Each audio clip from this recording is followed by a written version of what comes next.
नमस्कार, सवाल आपका देख रहे हैं आप और मैं हूं प्रिया आपके साथ। और सवाल आपका में आज हम बात करेंगे अस्पतालों के बंटवारे की। जी हां, अस्पतालों का बंटवारा जो खास तौर पर दिल्ली के मुख्यमंत्री अरविंद केजरीवाल द्वारा किया गया है, जिसको लेकर पूरा दिन भर से चर्चाएं हो रही हैं। हालांकि कल सुबह यह फैसला लिया गया था, लेकिन आज भी इस पर चर्चा हो रही है। उधर अगर बात करें एलजी की, यानी कि उपराज्यपाल की, तो दिल्ली के उपराज्यपाल ने यह कह दिया है कि इस फैसले को पलटा जाएगा, यानी कि दिल्ली के सभी अस्पतालों में सभी लोगों का इलाज होगा। कल अरविंद केजरीवाल ये कहते हुए नजर आए कि दिल्ली में जो सेंट्रल गवर्नमेंट के अस्पताल हैं, वहां तो पूरे देश के आए हुए लोगों का इलाज होगा, लेकिन दिल्ली में जो दिल्ली सरकार के अस्पताल हैं, वहां पर जो 10,000 बेड्स हैं, वो सिर्फ दिल्ली वालों के लिए ही होंगे। अब आपको खास तौर पर दिल्ली वालों को यह समझना होगा कि अगर आप दिल्ली वाले हैं और अस्पताल जाना चाहते हैं, तो पहले आपको ये प्रूफ करना होगा कि आप दिल्ली वाले हैं। वहीं दिल्ली के बाहर के जो लोग हैं, जो यहाँ पर नौकरी के सिलसिले में, पढ़ाई के सिलसिले में रहने आए हुए हैं, उनके लिए दिल्ली के जो अस्पताल होंगे दिल्ली सरकार वाले, वो नहीं होंगे। ये बात अरविंद केजरीवाल ने कही थी। अब जब उपराज्यपाल की खास तौर पर बात सामने निकल कर आई है कि ये सब नहीं होगा, ये फैसला पलटा जाएगा, तो उसके बाद भी तमाम चीजें निकल कर आ रही हैं। दरअसल सवाल यहां पर बड़ा ये है कि जब पहले से ही तैयारियां कर ली गई थी, जब कोरोना की शुरुआत को लेकर बार बार ये कहा जा रहा था कि लॉकडाउन में हम अपनी स्वास्थ्य सुविधाओं को बेहतर कर रहे हैं, तो आखिर ऐसा क्या हुआ जो ये तमाम चीजें हमें करनी पड़ रही हैं, यानी कि अब हमें अस्पतालों का बंटवारा करना पड़ रहा है। आज हम सवाल करेंगे खास तौर पर, और आप यानी कि जनता भी हमारे साथ होगी, वो भी सीधे सवाल दागेगी, चाहे वो कोई भी प्रवक्ता हो, उनसे सवाल पूछेगी। और इन 2 नंबरों पर आप कॉल करके अपने सवाल पूछ सकते हैं इसी मुद्दे पर। तो इस वक्त हमारे साथ जो मेहमान जुड़ रहे हैं, आपको बताएं कि इस वक्त पवन हिंदुस्तानी जो आम आदमी पार्टी से हमारे साथ जुड़ चुके हैं, प्रदीप भटनागर बीजेपी से हमारे साथ जुड़ चुके हैं। तो सबसे पहले पवन हिंदुस्तानी जी, आम आदमी पार्टी जो पहले से ये कह चुकी थी कि हमारे पास 30,000 बेड्स हैं, तो आज ऐसी क्या नौबत आन पड़ी? सबसे बड़ी वजह क्या है कि आपने अस्पतालों का बंटवारा किया?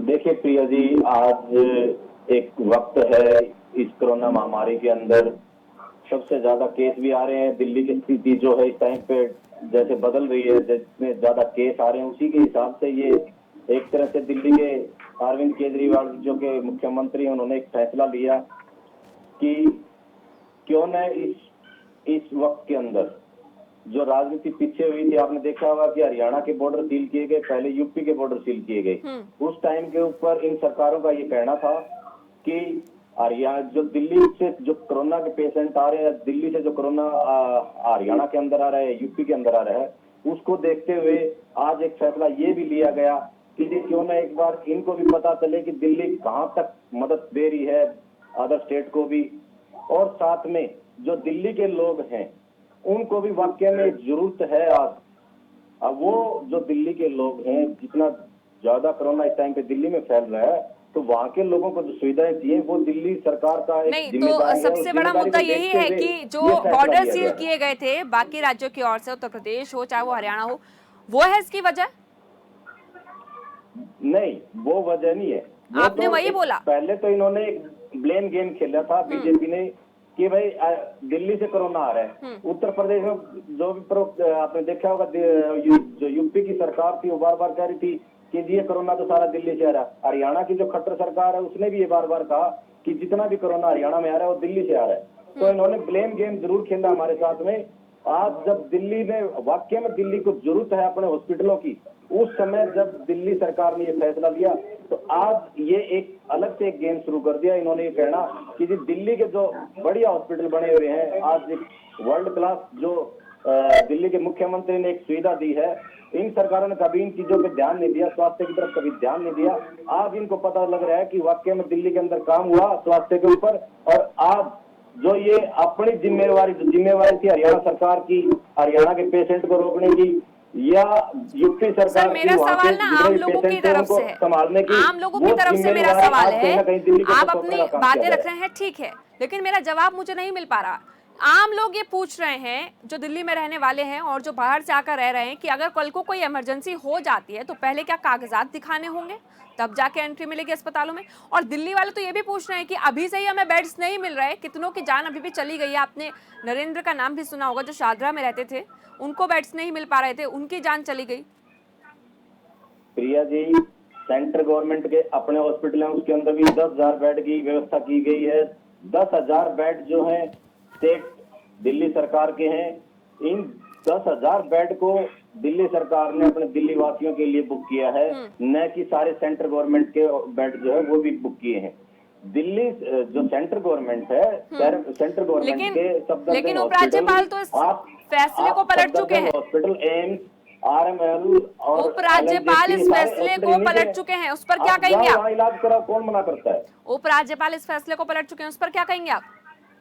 ये तो एक तरह से वही बात है, दिल्ली सेंटर के द्वारा, सेंट्रल गवर्नमेंट के द्वारा एक तरह से राजनीति की जा रही है। दिल्ली के लोगों को जो सुविधाएं मिलनी चाहिए थी, आज जिस कोरोना महामारी के अंदर जो कि वाकई में हमारे पास सभी आंकड़े भी है, कहीं ना कहीं उनका हक छीनने का काम किया जा रहा है। ठीक है, प्रदीप भटनागर जी, मैं आपके पास आती हूँ। प्रदीप भटनागर जी, बीजेपी लगातार सवाल दाग रही है आम आदमी पार्टी पर, लेकिन ये भी तो बताइए कि जब हालातों को सुधारने की बात निकलकर सामने आ रही कि हालात सुधारने हैं, कोरोना संक्रमण को कम करना है और बेड्स की कमी पड़ रही है, आपको भी मालूम है कि केसेस 27,000 के पार पहुंच चुके हैं और कुछ ही घंटों में ये 28,000 के पार हो जाएंगे। रोजाना इतने इतने मामले सामने आ रहे हैं, तो ऐसे में केंद्र मदद नहीं कर रहा है क्या, जो ये कदम उठाना पड़ा सरकार को? ये जो सवाल जो कर रहे हैं, ये सब अपनी चीजें छुपाना चाहते हैं, जिसको लेकर उन्होंने शुरुआत बातों की करी है आपके माध्यम से। पहले तो मैं तो आपके चैनल या और जो मेरी चैनल है उनको धन्यवाद देना चाहूंगा। जो आम आदमी पार्टी जो दिल्ली में और दिल्ली के लोगों के साथ जो राजनीति कर रही है, लोगों को देखते हुए वो खोल दी आप लोगों ने। जो उन्होंने हॉस्पिटल या सरकारी हॉस्पिटल जिन्हें बेड की बात कर रहे हैं, उन बेड के लिए उन्होंने कही कि ये इंतजाम कर रखे हैं, तो आपके चैनल के माध्यम से बता रहा हूँ कि चैनलों ने उसे पट्टी खोल के दिखा दी इनको कि आपने क्या कर रखा है। सब झूठी बातें, झूठे में लालचन लगा लेते हो, टाइम नहीं मिल पाए कि आप बात को घेर के रखो। इनकी कोई योजना नहीं है दिल्ली के मार्केट को चलाने के लिए, इन्होंने दिल्ली वासियों को भरने के लिए छोड़ दिया है। बस ये क्या है, इल्जाम नहीं, मुझे एक बात बताइए ना, जब हम बात हरियाणा की करते हैं, यानी कि दिल्ली के इलाकों, दिल्ली के सटे इलाकों की करते हैं, दिल्ली के सटे राज्यों की करते हैं, हरियाणा की बात करें, उत्तर प्रदेश की बात करें, क्यों वहां पर स्वास्थ्य सुविधाएं इतनी बेहतर नहीं है?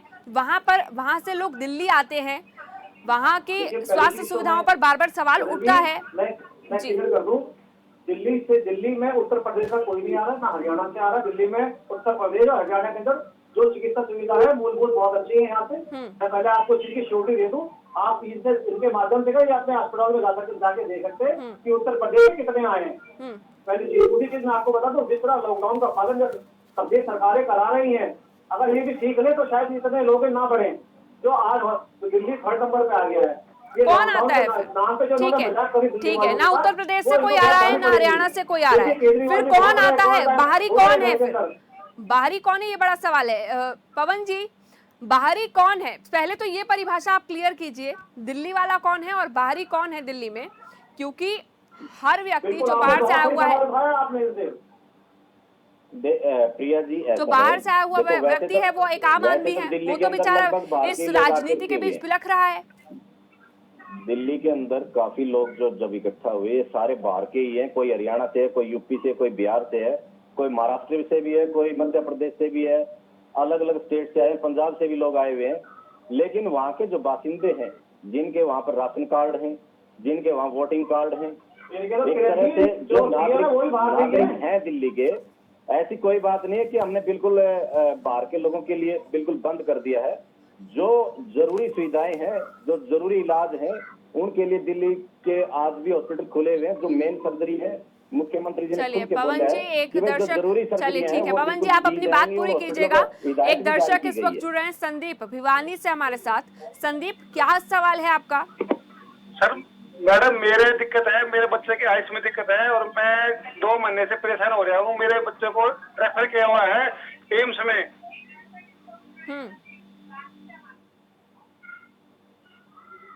संदीप सवाल क्या है आपका? संदीप भाई ने एक बात कही, हेलो, इनके बच्चों को मेरा सवाल ये है मैडम, मेरा बच्चा के आयुष में दिक्कत है, गवर्नमेंट के अंदर आता है, बीजेपी एम्स में रेफर किया हुआ है, 2 महीने हो गई, बीजेपी एक तरह से उसको चिकन पॉक्स हुआ था। ठीक है पवन मेरा जी, सवाल ये है, मेरा पवन बच्चा जी, आयुष में दिक्कत है, पवन जी सवाल सुनिए। एम्स में उसका इलाज हो सकता है, नहीं हो आप सकता। सवाल तो सुनिए दोनों। सवाल आपने सुना पूरा? जी सुना, तो उन्होंने मेरे- कहा कि एम्स में रेफर किया है। तो सवाल क्या था उसमें, वो आपने जाना? मैंने तो ये पता किया है भाई, आप दूसरे मारे भाई के नाम से बाहर की एंट्री नहीं होगी एम्स में या मतलब अस्पताल में। एंट्री नहीं होगी। आपको इस बात की चिंता है कि अब दिल्ली में कैसे हम अस्पतालों में इलाज कराएंगे? हाँ, मेरे बच्चे का इसमें दिक्कत है और मैं 2 महीने हो गए, मेरा मतलब पीजीआई से रेफर किया हुआ है मेरा केस मेरे बच्चे का। जी संदीप, और उसकी आयुष में दिक्कत है। कब इलाज कराना है? क्योंकि ये तो सिर्फ कोरोना काल के लिए किया गया है, आपको इलाज कब कराना है? मैडम मैं तो कल आने के लिए तैयार हूँ, कोई वहाँ पर केस तो ले मेरे बच्चे का। ठीक है, केस नहीं लिया जा रहा वहाँ पर? नहीं ले रहा मैडम। आपका सवाल आम आदमी पार्टी के प्रवक्ता से है। हाँ, तो मैं ये सोच रहा था लॉकडाउन के बाद में मैं दिल्ली जाऊंगा, मेरे बच्चे का इलाज कराऊंगा, पर उससे पहले आज इनका वो है, मैं ठीक है। कल हालांकि शाम को पवन आया जी का था, ये मैं कहना है कि सेंट्रल गवर्नमेंट के अंदर आता है एम्स। पवन जी सवाल का जवाब दीजिए। जी संदीप भाई, मैंने आपका सवाल सुना, लेकिन बॉर्डर जो है सील जो किए थे वो आज से खुल गए हैं, आपको मैं सूचना दे देता हूँ। लेकिन संदीप भाई, जो आप जहां आपने बच्चे का रेफर करवाया है वो एम्स हॉस्पिटल सेंट्रल गवर्नमेंट के अंडर में है। वो सेंट्रल गवर्नमेंट को देखना है कि उसको कैसे चलाएगी कैसे नहीं चलाएगी, इसके बारे में उसका जवाब मैं दे देता हूँ। प्रदीप जी कुछ बोल रहे हैं, ठीक है। बीजेपी के प्रवक्ता भी पवन जी, प्रदीप जी को जवाब देने दीजिए अब। किया जाए तो ज्यादा बढ़िया रहेगा। पवन जी, प्रदीप जी को जवाब देने दीजिए। जी मैं बता दूं कि एम्स के अंदर संक्रमित जो वहाँ के जो वार्ड के जो काम करने वाले करता है या नर्स है, कुछ इसमें अधिक संख्या में निकल आए, एम्स को इसलिए उन्हें बंद करना पड़ा है। पूरा एम्स सफाई हो रहा है, वहाँ के काफी डॉक्टर नर्सेज वगैरह स्टाफ बहुत ज्यादा संक्रमित है, कुछ चीज को लेके कुछ टाइम के लिए। बाकी मैं भैया से कहूंगा कि 2-4 दिन की बात है, आप एम्स भी जा सकते हैं, हो जाएगा। तो देखिए मैं किरण जी आपसे थोड़ा रोशनी डाल दूं, आम आदमी पार्टी में जितने प्राइवेट नर्सिंग होम और जो हॉस्पिटल है इसको इतना हुआ बना दिया कि अगर कोई पेट के दर्द के लिए भी जा रहा है ना तो उसको पहले टेस्ट कराना पड़ेगा, उसके बाद ही लेंगे। उसमें भी हॉस्पिटल मना कर देते हैं। इन्होंने इतनी कंडीशन खराब कर रखी दिल्ली की कि प्राइवेट हॉस्पिटल भी डरा रखे इन्होंने कोरोना के चक्कर में। वो तैयार नहीं है लेने के लिए। अगर कोई पेट का दर्द हो, कोई प्रॉब्लम हो, अगर बच्चे को प्रॉब्लम हो तो उसे भगा ले जाता है। कंडीशन इन्होंने ये पैदा कर दी। इन्होंने कोई गाइडलाइन नहीं है इनकी, प्राइवेट नर्सिंग होम पे हॉस्पिटल वगैरह पे कोई सिस्टम नहीं है। इन्होंने बाजार सारे खोल दिए। अगर सीखना है तो उत्तर प्रदेश हरियाणा से सीखिए, मध्य प्रदेश सीखिए। इन्होंने टाइमिंग सिस्टम बांधा रहा, बुधवार मंगलवार एक मार्केट खुलेगी, सोमवार शुक्रवार एक मार्केट खुलेगी। तो कुछ जगह इन्होंने सिस्टम बना दिया है कि अल्फाबेट के हिसाब से मार्केट खुलेगी। आप कुछ प्रदेशों से सीखिए, ये राजनीति छोड़िए, करना देश को बचाना है। इस देश की जनता के साथ इनका भला करना, इनके वोटों से हम लोग जीते और इनके वोटों से ही आज हम करती है बैठे, इनकी सेवा के लिए बैठे हैं। राजनीति छोड़कर अगर इनकी तरफ देखा जाए तो बहुत भगवान भला करेगा जनता आपको। पवन जी इस बात का जवाब दीजिए। लगता है प्रदीप जी थोड़ी सी आपकी जानकारी दुरुस्त कर दूं मैं।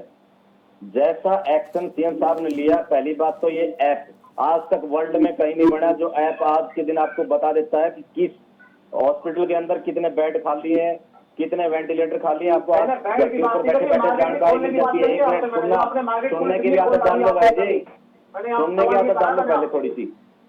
दूसरी बात, चलिए मैं आप दोनों को ही रोकना चाहूंगी। इस वक्त उत्तर प्रदेश से एक दर्शक हमारे साथ जुड़ रहे हैं, रमेश। इस वक्त हमारे साथ उत्तर प्रदेश से जुड़े हमारे दर्शक। रमेश, आपका सवाल किससे है और क्या सवाल है, बताइए जरा। जी मेरा सवाल आम आदमी पार्टी के प्रवक्ता जी से है। मेरा सवाल ये है मैडम कि यदि कोई बड़ी बीमारी होती है, जैसा कि भारत की राजधानी दिल्ली है, दिल्ली में लोग इलाज करने के लिए आते हैं, अगर दिल्ली में भी इलाज नहीं मिलेगा तो जाएंगे कहाँ, वो कहाँ पे इलाज करवाएंगे अपना? पवन जी। प्रिया जी, इसका मैं एक ही जवाब दूंगा। बिल्कुल बाहर से लोग आते हैं, दिल्ली के अंदर अच्छे हॉस्पिटल हैं, एक अच्छी सुविधा, एक बढ़िया स्ट्रक्चर खड़ा किया है पिछले 5-6 सालों में मिलके। आज उस स्ट्रक्चर का बिल्कुल बाहर के लोग भी फायदा उठाना चाहते हैं, ये अच्छी बात है। लेकिन कुछ समय के लिए कोरोना महामारी में सिर्फ कोरोना मरीजों को देखने के लिए दिल्ली के कुछ हॉस्पिटलों को हिदायत दी गई है, जिसके अंदर स्पष्ट बोला गया है कि भाई आज के दिन ये जो हॉस्पिटल है ये दिल्ली के लोगों के लिए है, क्योंकि दिल्ली के लोगों ने एक अच्छी सरकार चुनी। मैं भाई साहब से ये कहना चाहूंगा, काश आप भी एक अच्छी सरकार चुन पाते उत्तर प्रदेश में, ताकि आपको ये सुविधाएं मिल पाती। आज हम मानते हैं कि आप लोग वाकई में तरसते हैं। हरियाणा और यूपी और बिहार के लोग तो खास तौर पर तरसते हैं, क्योंकि वहां पे कोई भी आज स्वास्थ्य के नाम पे कोई सुविधाएं नहीं है।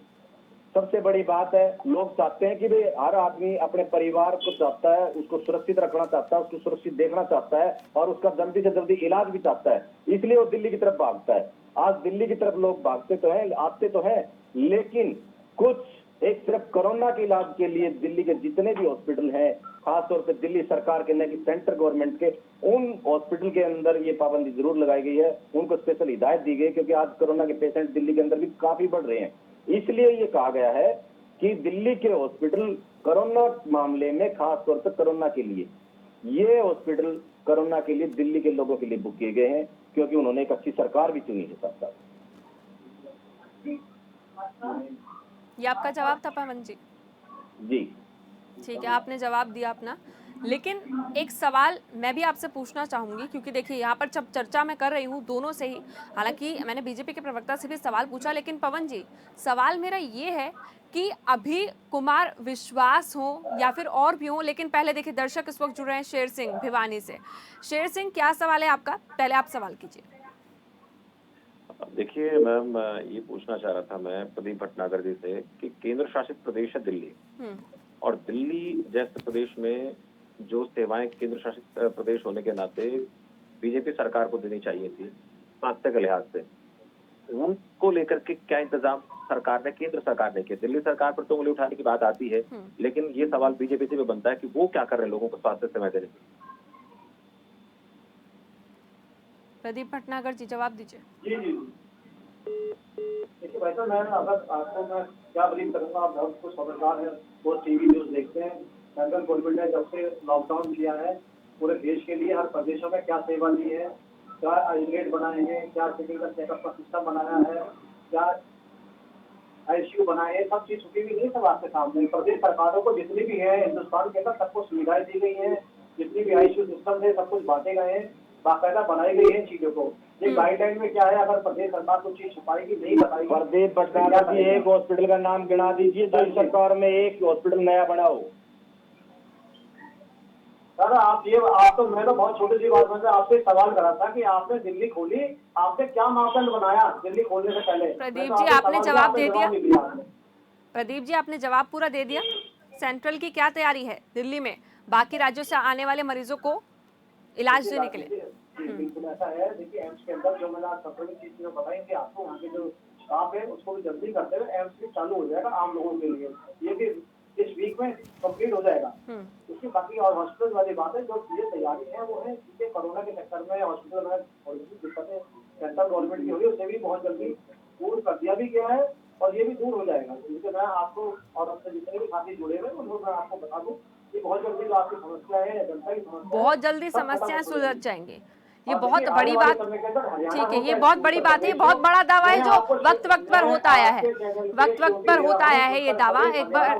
ठीक है, इस वक्त दिल्ली से हमारे एक और दर्शक जुड़ रहे हैं, प्रियंका नाम की दर्शक हमारे साथ जुड़ रही हैं। प्रियंका, क्या सवाल है आपका?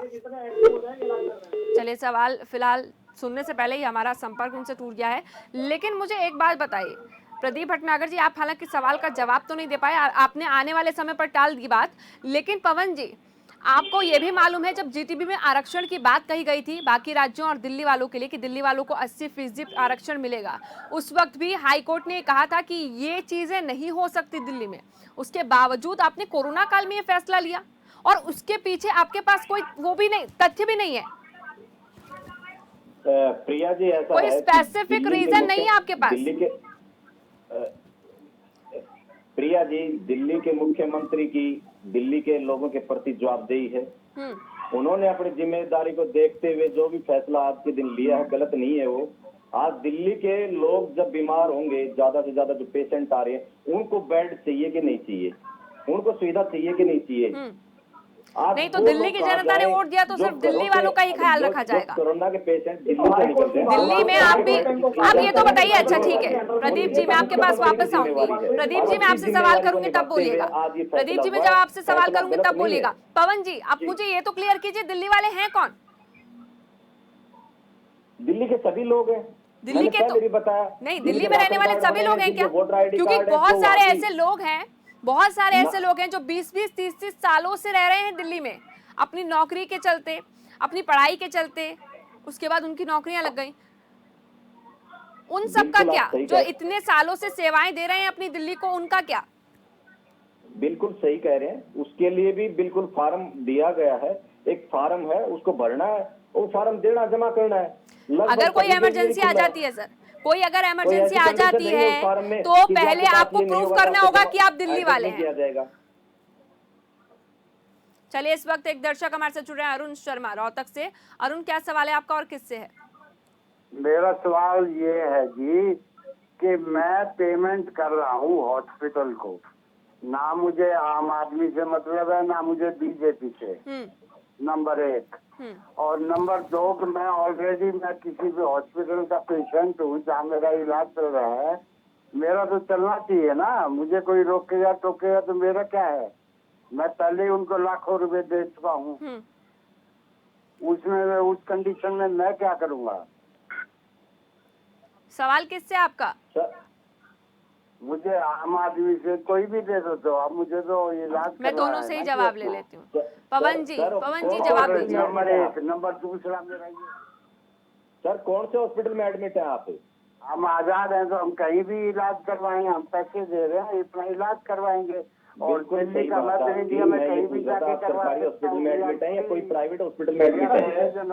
जहाँ भी हमारे बुजुर्ग वर्ग जहाँ भी एडमिट हैं, ये प्राइवेट हॉस्पिटल में इलाज करा रहे हैं। जिन्होंने मानवदंड को ताक पे रखते हुए लूट खसोट मचा रखी है, इलाज प्रॉपर कर दी गए, पैसे कैसे मांगते रहते हैं। इनका सवाल बहुत अच्छा है और बहुत पीड़ित है हॉस्पिटल से।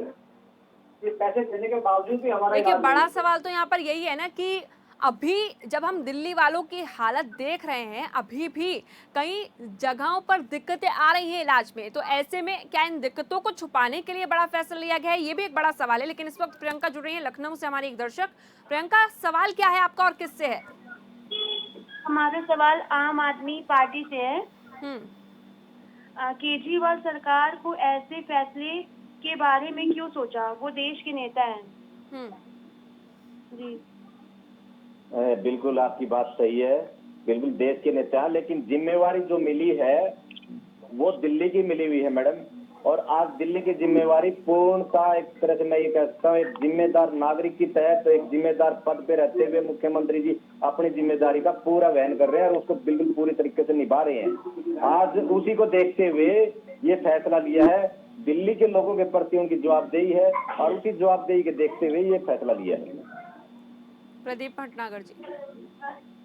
देखिए, आपने जो भाई साहब वाक्य बोला है, देखिए नेता हो चाहे मुख्यमंत्री हो या प्रधानमंत्री हो, पूरे देश का होता है, उस पर एक अधिकार प्रदेश का नहीं होता है। तो दिल्ली के अंदर रेल प्रदेश के लोग रहते हैं। आप ये भी ना भूलिए बोलने से पहले चीज, अगर इन्होंने कोई सवाल किया तो आपने जिस तरीके से जवाब दिया, देखिए अगर सीएम है, राजस्थान जाके चुनाव लड़ सकते हैं, गुजरात जाके लड़ सकते हैं, उत्तर प्रदेश जाके चुनाव लड़ सकते हैं, मगर उनकी तरफ ध्यान नहीं दे सकते हैं। आपने जो सवाल किया है वो मेरा एक सवाल है आपसे, तो पूरे देश के नेता हैं, तो पूरे देश के हैं। आपने बहुत ज्यादा जो पीड़ित वाला सवाल जो आपने बहुत पीड़ा दी। चलिए ठीक है, आप दोनों की मैं बात सुनूंगी। नरेश जुड़ रहे हैं इस वक्त रोहतक से, एक दर्शक। नरेश का सवाल सुन लीजिए आप दोनों पहले। नरेश, आप सवाल कीजिए। पूरी दिल्ली। ठीक है पवन जी, मैं आपके पास वापस लौटूंगी। मैडम मैं नरेश बोल रहा हूँ रोहतक से। मेरा सवाल बीजेपी से है, जो सेंट्रल गवर्नमेंट, हाँ सेंट्रल गवर्नमेंट से। हेलो, पूछिए सवाल पूछिए। मैडम ये सवाल है कि जो बोल रहे थे कि बेड की अभी कमी हो रही है, पहले बोल रहे थे कि रेलवे के अंदर हमने बेड बनाए हैं, 50,000 रेलवे के बेड तैयार हो गए, वो कहाँ गए? सेंट्रल गवर्नमेंट रेल के अंदर बेड जो तैयार किए थे वो कहाँ गए? हमने इतने बेड वहाँ तैयार कर दिए, हमने इतने रेल के अंदर बेड तैयार कर दिए, वो बेड कहाँ गए? प्रदीप जी, आपसे सवाल है। जी मैं बता दूं, वो बेड है और बेडों में उनमें भी रेल स्टेशनों पे वो जितने भी हमने कोरोना पेशेंट्स के लिए जो आइसोलेट करने के लिए जो बनाए गए थे डिपो के अंदर, वो समाज भी है और दिल्ली में भी है और विभिन्न प्रदेशों में भी खड़े हैं वो, और उसमें भी जो इलाज का कार्य चल रहा है उसमें भी रेलवे की तरफ से। ऐसा नहीं है, इमरजेंसी के लिए जब इमरजेंसी कोई चीज आती है या इमरजेंसी लगती है तब चीजों को एक्टिव करना पड़ता है, चाहे वो हमारा घर हो, रेलवे चलिए ठीक है, हो, चाहे वो चलिए ठीक है। नहीं नहीं, यहाँ पर देखिए बड़ा सवाल ये आता है, जब अपनी पार्टी पर सवाल उठता है तो इमरजेंसी की बात निकलकर सामने आती है और दूसरों की पार्टियों पर लगातार इल्जाम लगाने के लिए। अब देखिए यहाँ पर मैं किसी बड़ी पार्टी का नाम नहीं लूंगी, यहाँ पर सबकी जो तस्वीर है वो जनता के सामने है कि कौन क्या कर रहा है। फिलहाल आप दोनों का ही बहुत बहुत शुक्रिया, क्योंकि आज का सवाल में हम दिल्ली के अस्पतालों के बंटवारे का मुद्दा लेकर आए थे और ऐसे में कई दर्शकों ने सवाल किए, नेताओं से सवाल पूछे और नेताओं पर सवाल दागते हुए ये जानने की कोशिश की कि आखिर क्यों सियासत हर मसले पर होने लगी है। फिलहाल चलिए इसी के साथ आज का सवाल में बस इतना ही, दीजिए इजाजत, नमस्कार।